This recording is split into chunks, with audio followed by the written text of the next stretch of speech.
tremendo prazer ter você Bom, aqui. obrigado. Você sabe, você muito generosamente, você tinha aceito o meu convite. Em abril nós íamos fazer um evento focado no microempresário, né? Exato. Focado no microempresário e nos funcionários dos microempresários, porque o que a gente sabe é o seguinte, tem muito evento para o alto executivo, para a alta executiva, para o empresário de porte, para a multinacional. Eu mesmo, 10 anos, quase 10 anos conduzido HSM, um ticket muito caro para esse pessoal participar. Então, quando nós criamos a plataforma Coworking, né, nós criamos para que, será que a gente consegue fazer eventos padrão HSM, mas com linguagem, palestrantes e conteúdos para o microempresário? Essa é a ideia. Tínhamos 6 eventos agendados para esse ano. Você ia participar agora em abril do nosso Cowork Liderança. Aí, com a pandemia, cancelamos tudo. Então, o que eu resolvi fazer essa semana? Criar 5 lives essa semana para resgatar alguns dos temas que a gente iria tratar ali para esse pessoal. Então, essa é a ideia. Mário Sérgio Cortella para os microempresários e para os colaboradores do emprego. Claro que tem de tudo. Você é uma pessoa midiática, então tá cheio de gente aí, né? Então essa é a ideia. E a primeira coisa que eu queria te perguntar é o seguinte, hein? Como é que você tem feito suas compras? Ah, não, eu tenho feito num modo que foi inaugurado, Júlio, pelo livro. O livro foi a primeira forma de contato à distância, junto com a mensagem, né, junto com outros sinais da vida. Eu sempre brinco que a primeira plataforma de ensino e aprendizado à distância foi o livro, pergaminho, papel, né? Portanto, eu me habituei um pouco com esse modo de aproximação que o livro fazia e você também. Agora, claro, olhando hoje o mundo digital, olhando a maneira como as coisas se aproximam, eu tive uma surpresa especial, né? Eu não imaginaria que aquilo que sempre foi o meu território, né, de caminhar, que eram os lugares. Ademais, você sabe, eu não dirijo, não gosto, não tenho nem licença, nem carteira de motorista. Portanto, caminhar, andar, sempre foi o meu modo de deslocamento para distâncias, né, menores. O que faz com que hoje, né, aquela caminhada até a quitanda, até a venda, ou como a gente diz lá no Paraná e no Rio Grande, no bolicho, né, para comprar alguma coisa, ela foi mudada de rota, né? Hoje eu não vou até o mercado, até a quitanda, até a frutaria, ela vem até mim a partir do momento que eu aciono para isso. Então, hoje ela é literalmente on demand. Não, você ficou moderno. Você vê, o pessoal resolveu não comprar carro. Você está dizendo que não dirige. Isso. Então, quer dizer, Cortella 5.0 já existe faz tempo. Muito. Inclusive, eu sou movido a carboidrato, proteína e açúcar, né? Isso dá para perceber, né? Isso dá para perceber. Etanol, então, etanol só de vez em quando, mas em outra forma. E uma das coisas boas disso que você lembra é que nesse novo momento, eu que também, como você, faço palestras, né, sou professor, tenho livros publicados, a maneira daquela pessoa que é meu leitor ou é teu se aproximar agora daquele tipo de produto, né, exatamente o modo virtual por a aquisição por internet da internet, de outro modo. A minha vida, ela hoje são 58 dias, né, que eu estou em reclusão com Cláudia, 58. Eu tenho mais idade do que você, portanto, eu sou no grupo de risco. Pouquinho só, mais. Pouca coisa. Ô, Cortella, você sabe que eu, né, inveja branca, eu te invejo. Tem coisa que eu vou conseguir te alcançar, tem coisa que eu nem tento te alcançar. Mas você vê que, ó, no peso. Olha, você vê que a barba não está tão bonita quanto a sua, mas está avançando, hein? Uma coisa que nós tivemos vantagem em relação a isso é começar a ter uma barba que foi embarquecendo sem que o cabelo o fizesse do mesmo modo, o que dá um contraste, né? É interessante, porque uma das coisas mais sérias nesse momento é como é que eu, por exemplo, tenho acesso ao corte de cabelo e de barba, né? Eu nunca imaginei que eu fosse depender, por exemplo, de uma tesoura de cortar cabelo que Cláudia guarda desde os tempos em que o pai dela tinha uma loja, um Catanduva, né, no interior de São Paulo, e ela já usou algumas vezes para fazer, né, o aparado do cabelo. Então quer dizer que você tem uma cabeleireira privada, é isso? Não, mas eu tenho alguém que tem várias habilidades, porque é diretora de teatro, e, portanto, Por isso. tá habituada a isso. Mas a tua questão, ela tem um endereço, né? Você já estava habituado a esse mundo digital. Você, Sim. na tua trajetória, já estava acostumado, né, a fazer as coisas online. Você tem fundação de escolas nesse campo, etc. Para você, o que mudou em termos de quarentena, exceto o ficar mais recluso, dado que tua vida já era, né, mais pelo mundo da internet mesmo? Não, mudou assim alguns achados, né? O primeiro achado é o seguinte: nunca trabalhei tanto e faturei nada. Porque né, no mundo da internet alguém inventou que é tudo gratuito, mas tudo bem. Estamos aqui desenvolvendo. Mas eu tenho alguns aprendizados que eu quero ver se eu vou praticar pós-crise. Por exemplo, sexta-feira vai ser meu dia home office. Então, sexta eu vou me permitir não ir para São Paulo, não perder 2 horas no trânsito e tudo mais. Outra coisa, os meus amigos que eram totalmente contra o home office começou a perceber que dá para fazer. E aqueles que eram fanáticos pelo home office estão sentindo falta do presencial. É interessante, né? Esses dois movimentos. Eu, por exemplo, sempre fui do presencial, 40 anos de sala de aula, né? Sala de aula mesmo. Vou fazer agora dia 8 de agosto.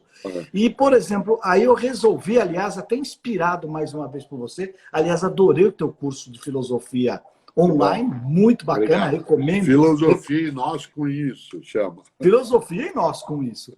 Acho que recomendo a todos aí. Bom, então, o que eu obrigado. resolvi fazer? Resolvi pegar, porque eu lancei o meu nono livro, Cortella, na semana, a semana que nós vamos ter as palestras, autógrafos, aquela coisa, entrou o isolamento. Então, é um lançamento que não foi lançado, embora esteja nas livrarias. Então, o que eu resolvi fazer? Mas o conteúdo dele, coisa louca, né? Tem toda a relação com esse momento, porque é um livro sobre gestão do tempo, time management, né? Como é que a gente gera o nosso tempo para dar conta de fazer o que a gente tem que fazer e depois você conseguir fazer as tuas coisas em casa, no teu lazer, nos teus hobbies, mas que basicamente é o seguinte, né? Como é que você se coloca na sua agenda? Você se põe na sua agenda ou você está fora da tua agenda? E com esse negócio do isolamento, essa coisa ficou mais importante ainda, certas disciplinas. Então nós resolvemos, eu gravei 12 aulas aqui em casa do livro e estamos lançando, agora já está no site, quem quiser, o livro sobre gestão do tempo. Também um preço simbólico, a ideia é levar o conteúdo. E o seu é ótimo, né? Super bem produzido, né? Sala de aula, lousa. Ali foi a Agência Sofia que produziu, né? E eu fiz numa escola, na Zona Norte de São Paulo, né? Numa sala de aula, eu fazendo algo que eu gosto, né? Você vai fazer aniversário de docência. Eu, esse ano, em fevereiro, fiz 46 anos, né, de docência. Olha só. E aí, eu gosto de escrever em lousa, gosto da sala, e algumas coisas no curso, né, o Filosofia Nós com Isso, a pessoa até pode me ver escrevendo ali na lousa, cada aula eu fui fazendo, eu aprecio. E é interessante, porque uma das coisas que o novo mundo, após pandemia, sem dúvida, trará, não é uma completa novidade, mas ele trará uma novidade, né? Como é que a gente lida com aquilo que a gente traz do passado e leva adiante e coisa que a gente deixa para trás? Porque nem tudo, né, que a gente fazia há 30, 40 anos tem que ficar lá atrás. E nem tudo tem que ser trazido para agora, e menos ainda, né, para após a pandemia. Eu imaginava, lembrei, na minha família, muita gente na minha parte familiar materna, né, eles se dedicaram ao comércio, a pequenos negócios, né, tudo aquilo que eu descrevi há pouco, como armazém, secos e molhados. Meus avós maternos que vieram da Espanha, né, fizeram isso muitos anos, e eu me habituei a vê-los, né, lidar com os negócios de um determinado modo. Uma das coisas que era infernal, por exemplo, na vida nossa, é quando chegava a época de final de ano, que eles tinham que fazer o balanço, né, aquilo que se chamava de romaneio, que era anotar na ponta do lápis, num caderno, tudo que tinha no estoque, fechava tudo, se passava 2 dias e 2 noites só contando e olhando. Inventário. Claro, literalmente, e eu não estou falando de 60 anos atrás, estou falando de 30 anos, onde ainda se fazia isso. Agora você tem toda uma possibilidade de usar a tecnologia para economizar tempo. Esse tempo que eles tinham que gastar para fazer tudo isso, e que hoje pode ser feito por uma série de processos e sistemas mais automatizados, especialmente virtuais, eles hoje liberam tempo para que eles, se aqui estivessem, né, Júlio, pudessem estar estudando mais, visitando o cliente, fazendo cursos, olhando a concorrência, tudo aquilo, né, Sabe que eu que antes acabei, não dava, porque eu o tempo acabei era de fazer, apertado. Né? eu acabei de fazer a leitura de um livro de um chinês de tecnologia e também um empreendedor serial chamado Kei Fu Lee, um livro maravilhoso, chama Superpowers, né? Superpowers, como que a inteligência artificial está mudando e criando duas superpotências, que é os Estados Unidos e a China.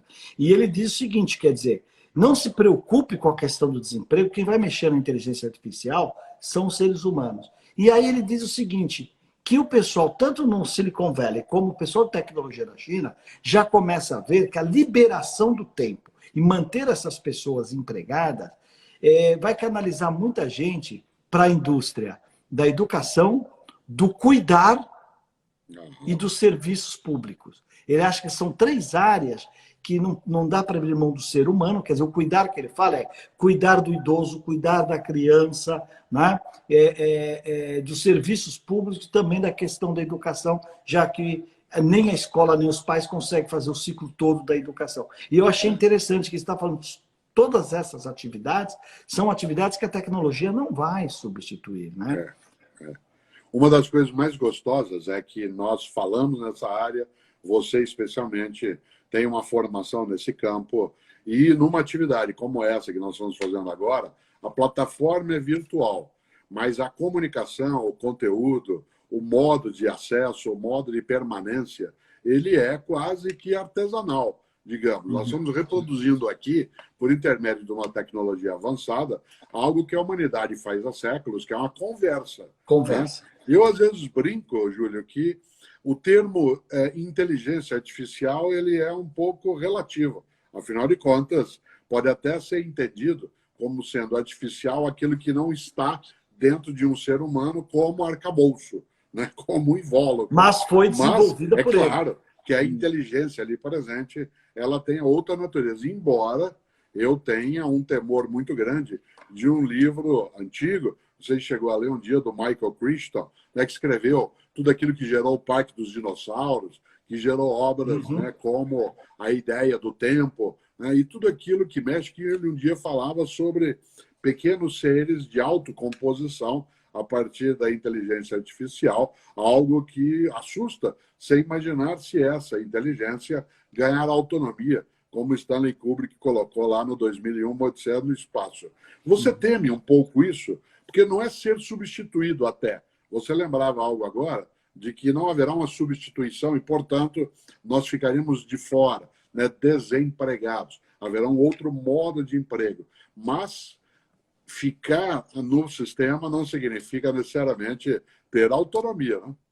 Não, eu acho assim, eu acho que a tecnologia substituindo as tarefas repetitivas, que não é novo, a automação, né? Por que o camarada apertava 5.642 parafusos na indústria automobilística? Hoje o robô faz isso, faz com mais eficiência, com mais rapidez. Até porque me parece essas tarefas repetitivas, Cortella, meio que insano. O ser humano não é para fazer isso. Tanto que se você voltar lá nos primórdios da Revolução Industrial, no aparecimento da linha de montagem lá do Ford, 1912 saiu o primeiro Ford da linha de montagem, lá em Dearborn, você vai perceber que, num primeiro momento, era o homem do campo que veio para dentro da fábrica. E ele voltou para o campo. Ele falou, não, pô, tô lá com a minha vaquinha, tô lá no ar puro, venho aqui. Era um ambiente insalubre, eram lugares fechados. E como é que o Ford manteve esses caras trabalhando? Aumentando o salário todo mês, ou toda semana.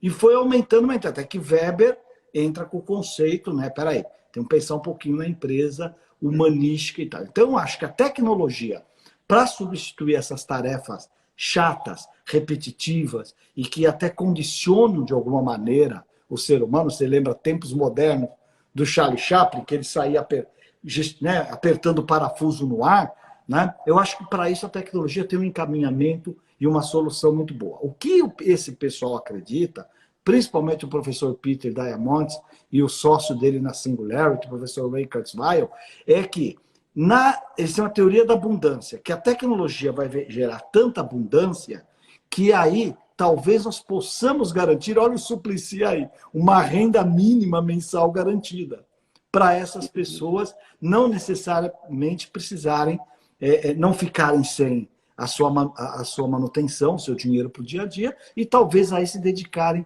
a outras tarefas mais nobres. Alguém colocou aqui, Júlio, não esquece das artes, né? Muito bem lembrado, né? Eu acho que o presidente interpretou mal quando ele ouviu falar do STEM, né? Que uma metodologia que é onde eles dizem que todos os cursos vão ter que falar de science, né?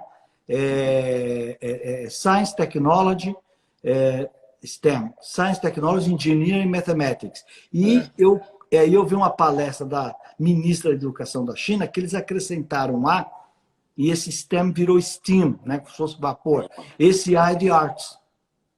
Mas isso não quer dizer prescindir da literatura, da filosofia, da história, da geografia. Não, mas é nos preparar para o mundo que vai ser tecnológico.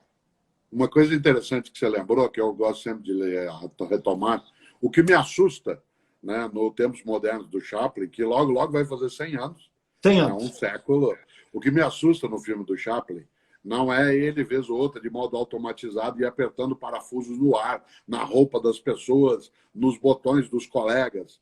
É o fato de que uma hora, quem assistiu ao filme se lembra, e vale vê-lo sempre, ele cai dentro de uma engrenagem. Isso. E por ela passa inteiro e sai incólume do outro lado. Isto é, ele é parte da máquina.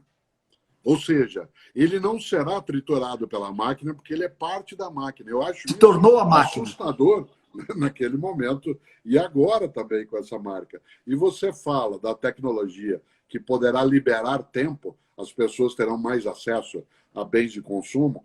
Karl Marx, que é sempre lembrado pela sua maneira, né, de impactar o modo capitalista de produção, né, com a sua visão diferenciada em relação à produção capitalista, ele tem toda uma concepção, e você já leu isso, sabe, em que ele dizia que as forças produtivas vão se desenvolver de tal modo, usando a técnica, a palavra tecnologia, né, ela não existia ainda naquele contexto, usando a técnica, que haverá um momento que nós vamos ter muito trabalhando menos, e aí ele dirá, olha que coisa, um Marx no século XIX, cada um de nós, escreveu ele como sonho, vai trabalhar só 4 horas por dia, durante 5 dias na semana. Nem existia ainda a semana inglesa, né, com esse modo. E ele dizia 4 horas por dia.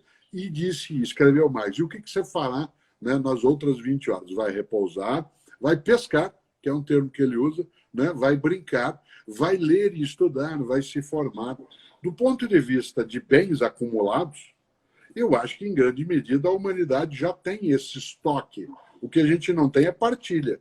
Porque se a gente tivesse, além do estoque, a partilha, haveria uma condição muito melhor para que a gente diminuísse. É que nem agora, né, Júlio? Na casa das pessoas, se você tem uma má divisão social do trabalho, para lembrar um parceiro, né, do Max Weber, que é o Emile Durkheim, se você tem uma má divisão do trabalho, né, isto é, alguns fazem muita coisa e outros fazem pouca coisa dentro de casa, nesse momento de junção, claro que sobrecarrega, né, quem está fazendo mais coisas. Mas se todas as tarefas são divididas de modo igualitário e proporcional à capacidade e à necessidade de cada um, haverá uma forma de repouso muito mais expressiva. Eu acho que um dos aprendizados em relação a essa pandemia é que trabalho de casa dá muito trabalho. Você está lavando muita louça? A minha tarefa aqui ficou assim, a Cláudia fica com tudo que é faxina, ela cuida da roupa dela, eu da minha, em relação à lavagem, cuidado. Algumas coisas ela faz em relação a isso, porque ela tem mais habilidade, e outras, e eu fico com louça e cozinha. Isto é, toda a alimentação, né, a parte de fazer as coisas e cuidar de tudo que é louça. Então, eu acho que ficou com uma parte boa, hein? Claro, e eu gosto de fazê-lo. Né? Isso permite que nós dois tenhamos mais tempo liberado. Se eu ficar só fazendo coisas ou só ela, é claro que nenhum de nós dois, né, vai ter possibilidade também, né, de aproveitar os momentos que não são tão difíceis nesse momento difícil, né, que se vive agora. Portanto, uma divisão do trabalho mais inteligente numa empresa, seja ela micro, média, grande, uma divisão do trabalho numa sociedade como numa família, faz com que haja, e eu volto ao teu tema do novo livro, faça com que haja uma economia de tempo, um melhor uso do tempo, e aí eu posso me agendar. E uma das coisas boas é eu me agendar, como a expressão que o senhor usou, né, para que eu possa fazer aquilo que eleva minha competência, minha capacidade, que é estudar, autodesenvolvimento, ir buscar coisas, tudo aquilo que a gente nem sempre consegue, né, nesse tempo. Mas eu sei, é que você também, para quem está aqui nos assistindo, nossos internautas, temos 4.000 pessoas ao vivo, mas é o seguinte, o Cortella também tem uma outra coisa que eu invejo muito, que é o seguinte, ele diz que ele dorme 4 horas por noite, 5 horas. Não, isso é em sequência. Por exemplo,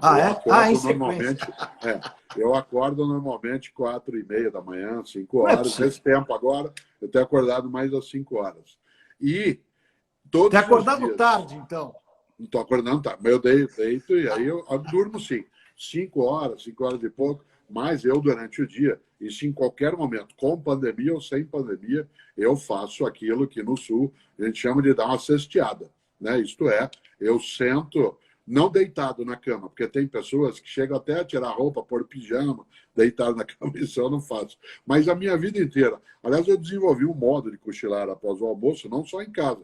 Eu, durante 35 anos, como você sabe, dei aula na PUC São Paulo, né?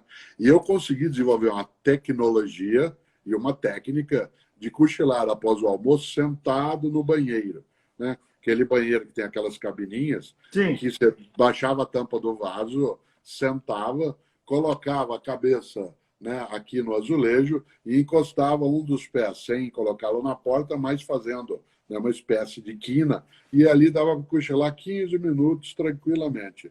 Isso eu faço até hoje. Portanto, eu sempre digo algo que você já ouviu, até livro sobre isso, a disciplina e a organização da liberdade.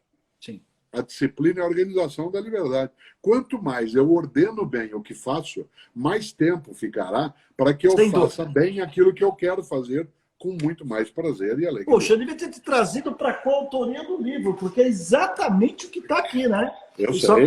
Só que eu chamo de foco, disciplina e organização. Isso. Quer dizer, a junção da organização, quer dizer, trabalhar organizadamente, com foco, que é você ter metas claras para o teu dia a dia, e a disciplina é fazer o que você disse que ia fazer. Porque a gente sabe, Cortella, mesmo no ambiente empresarial, às vezes é uma pergunta constante em sala de aula. Professor, por que muitas empresas planejam uma coisa e não cumprem o planejamento? Por que planeja e não acontece? Né? E normalmente é porque a gente... O que é planejar? É decidir o que fazer, é só isso. Então você decide fazer uma coisa e faz outra. Quando você decide fazer uma coisa e faz outra, você não testou o que você tinha planejado, então você não sabe se vai dar certo ou não, né? E se o resultado for muito aquém, você vai se arrepender. Então essa questão da disciplina, tanto no plano individual como no plano coletivo, é fundamental. Aliás, o filósofo é você, mas Heráclito dizia que a repetição faz o hábito e o hábito faz a eficiência. Estou certo, professor? Ou no meu hábito hoje, eu descanso no sofá, né? A minha cochilada, o novo hábito que eu não deixei de ter. Mas você sabe que é no sofá, sentado. Você é sentado e não deitado. Agora, você falou uma coisa... Fale. Pois não, Cornélio. Você falou uma coisa especial. É que é o seguinte, a semana passada eu falei com a Isabela Camargo, né? Grande, a querida Isabela Camargo, que está pesquisando e hoje ela orienta as empresas para evitar a crise de burnout, que foi colocada pela OMS como uma doença do trabalho. E eu disse a ela que eu adquiri o hábito de fazer pequenas pausas. Sim. Que talvez seja equivalente à tua siesta, né? E a pequena pausa é isso. A pequena pausa não é ir deitar. Às vezes eu vou contemplar a natureza, às vezes eu dou uma volta, às vezes eu tomo um café, ou às vezes eu sento mesmo e fico sem fazer nada. A mim me ajuda demais. Sem dúvida, eu também faço. Eu tenho o hábito de, às vezes, 2 vezes a cada período de trabalho, levantar para comer uma banana, né? Literalmente. Né? E eu gosto. Isso leva a movimentar, mexe. E você lembrou algo em relação ao planejamento que as pessoas sempre te perguntam? Eu cito bastante Publio Ciro, um grande pensador latino do passado, que dizia sempre que um planejamento que não pode ser mudado não presta. Um planejamento que não pode ser mudado não presta. Porque um Um projeto, ele não é uma amarração. Ele é uma possibilidade de antecipar o que precisa ser feito, como será feito, com quem será feito e em que prazo será feito. Mas ele não adivinha futuro. Quem, em sã consciência, no final de 2019, imaginaria que nós agora, né, em maio de 2020, estaríamos com essa circunstância. Não há planejamento, só é possível subsistir a esse movimento quem tiver flexibilidade para alterar o seu planejamento. Né? Eu acho que tem Você dois sabe grandes... o impacto que isso tem para nós. Nós planejamos caminhar na nossa conversa até 17h30. Ora, a gente podia ter atrasado o início, não atrasamos, por qualquer circunstância. Acabou a energia, caiu o celular, seja o que for. Tem que ter flexibilidade, né, para seguir adiante. Aí vai. Eu acho que tem dois grandes defeitos que pode ter um planejamento. Ele ser inflexível ou flexível demais. Porque se ele é flexível demais, para que o planejamento? Né? E se ele for inflexível, dá no que você disse. Quer dizer, eu não consigo auscultar o futuro exatamente como ele vai ser. Ainda mais nos tempos modernos. Cortella, para a gente caminhar para o encerramento, que eu te pedi meia hora, eu não vou abusar de você.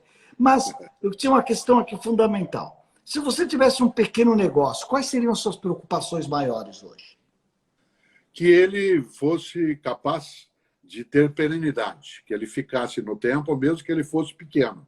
Não necessariamente eu perderia a ambição de que ele pudesse crescer, mas a minha meta imediata era a sobrevivência dele como um negócio que, mesmo pequeno, fosse sólido, consistente, tivesse relevância econômica, que me oferecesse, né, como empresário ou microempresário, o retorno financeiro necessário para aquilo que eu preciso, mas sem perder o ponto de vista de que ele poderia crescer e ir adiante. E eu sei, né, que a grande meta minha, se eu tivesse uma empresa dessa natureza, um pequeno negócio, seria procurar ferramentas que o ajudassem a ter uma capacidade de estar no mercado, mesmo com todos os movimentos que ele possa vir a ter. Portanto, como lembrava você, uma flexibilidade sem que ela fosse volubilidade, né? Porque ser flexível é mudar de rota quando preciso. Ser volúvel é mudar qualquer movimento. O vento bateu, né, você altera. Por isso, se eu tivesse um pequeno negócio, minha preocupação não era ele ser pequeno,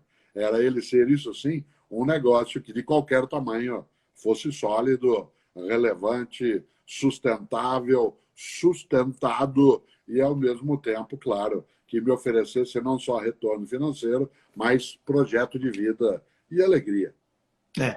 Hoje fala-se muito em propósito, né? Que o que embala, o que dá sustentabilidade ao negócio ele está alinhado com o seu propósito. O propósito não precisa ser um propósito magnânimo, né? Mas o propósito até de ser feliz, de viver bem, de mudar alguma coisa na sociedade, de gerar emprego, pagar impostos. Porque eu costumo dizer o seguinte: se você tem um negócio e você emprega e paga impostos, você já está fazendo uma grande contribuição na sociedade. E nós sabemos que mais de 90% dos empregos gerados nesse país não são as grandes multinacionais, não são os grandes bancos, não são as grandes empresas, embora também precisemos delas e todos os elogios a elas, mas é o pequeno negócio, o pequeno empreendedor, é o dono da padaria que tem lá 5 pessoas trabalhando com ele, ou a quitanda que você disse que você frequenta, que você... E agora ela vem até mim, Olha que mudança,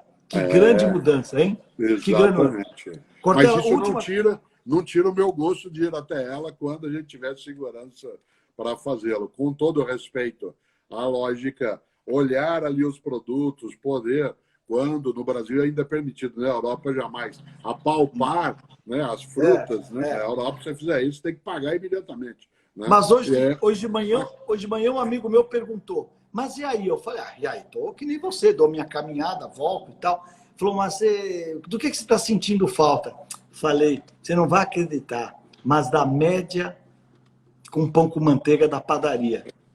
E eu sei que você também gosta disso, né? Nossa, se gosto. Uma das coisas que eu gosto, e eu aproveito para agradecer também, né, a nossa conversa aqui, não é só a média na padaria, mas é uma coisa de caipira, que eu sou de Londrina, que é você pegar o pão com manteiga e molhá-lo, italiano, chuccialo, chuchá-lo dentro ali do palco, né, do leite com café. Aquilo dá um sabor absolutamente inédito, porque junta manteiga, que é a gordura, com o pão, né, com o sabor do café com leite, o açúcar, o adoçante, fica um mix que é um pouco a nossa capacidade de encontrar sabor naquilo que, em princípio, pareceria absolutamente confuso. Eu adoro e para mim está tudo bem. Cortella, vou te agradecer demais. Estamos aqui há 32 minutos, pedi 30 minutos para você, né? Nós vamos essa semana continuar aí atendendo o microempresário. Amanhã nós vamos falar de vendas com o Tomanini. Depois nós vamos falar com o Fred Trajano sobre como a plataforma online, até do Magalu, pode ajudar o microempresário. Que é uma coisa bacana, essa coisa da colaboração, né, Cortella? Uma empresa mega enorme, com Magalu, com mais de 1.000 lojas. Na plataforma deles, eles têm mais de 6.000 pequenos empresários ancorados na plataforma deles. Às vezes com produtos que concorrem até com os dele. Então, essa coisa da colaboração é muito bacana. Quero te agradecer. Legal. Quero lembrar, então... e na sexta-feira tem o TAS. O Marcelo Taz. Professor Tibúrcio volta. Professor Tibúrcio, né? Agora lá com Provocações na TV Cultura. Fantástico, Marcelo Taz, na sexta-feira. Então, Cortella, super aliás, obrigado. Hoje, Provocações, viu? É na terça-feira. É na terça-feira, Provocações da TV Cultura. É hoje. É hoje. É hoje na Cultura. Vamos prestigiar, porque são programas inteligentes que mexem... Aliás, que nos provocam, não é verdade? Como você, Cortella, tem uma capacidade imensa de provocar a gente o tempo todo. De coração, eu quero te agradecer. Obrigado a todos. Amanhã a live vai ser feita pelo Instagram do Coworking, _2020. Então, entrem por lá amanhã, tá bom? E quiserem me prestigiar aí, o curso está online lá no carlosjulio.com.br. Tá certo? Cortella, super beijo para você. Um abraço, obrigado. Um grande abraço para você.